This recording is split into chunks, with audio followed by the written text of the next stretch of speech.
Officials, police, all একটা group তৈরি হয়ে গেছে।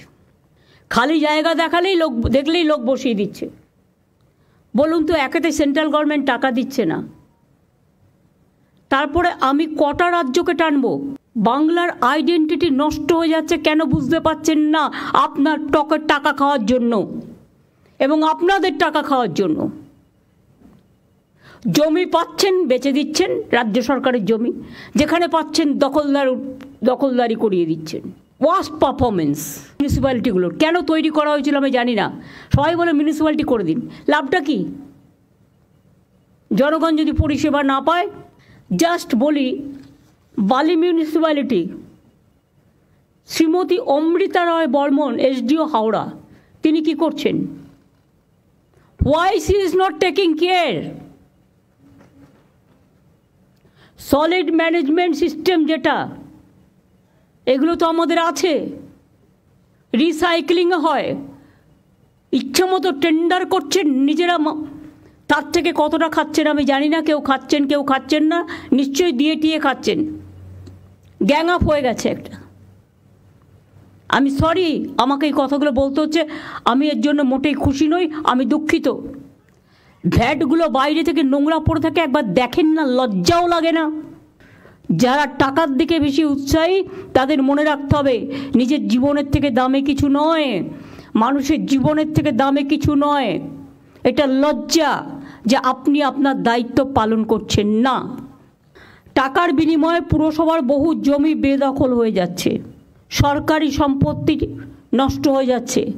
আমি হাওড়া পুলিশকে বলবো একটা তদন্ত করার জন্য, এবং চিফ সেক্রেটারিকে আমি অর্ডার দিচ্ছি, সেখানে যদি রাম শাম যদু মধু যেই হোক, ইভেন আমিও যদি হই, আমাকেও ছাড়বেন না।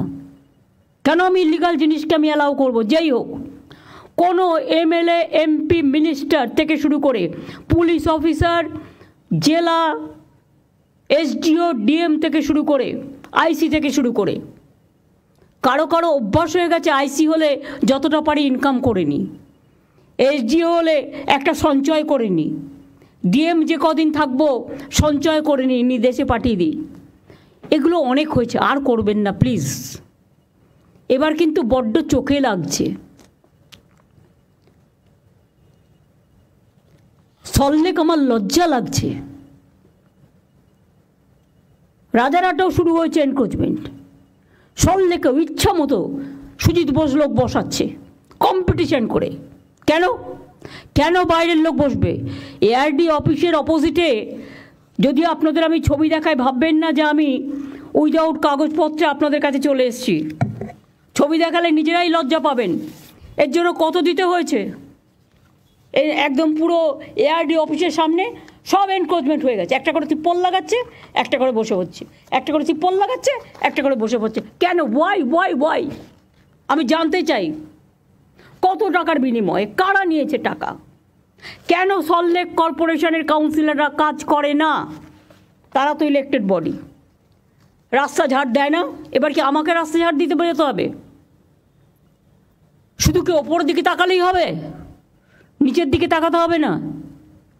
এলাকার লাইট দেখে না, রোড দেখে না, জল দেখে না, মানুষের প্রবলেম দেখে না? হাওড়ায় কোনো মিউনিসিপ্যালিটি নেই, এসডিওর আন্ডারে আছে, সুতরাং 4 জন এমএলএ ডাইরেক্টলি অ্যাডভান্টেজ দিচ্ছে। আমি আর নাম বলে লজ্জা দিলাম না।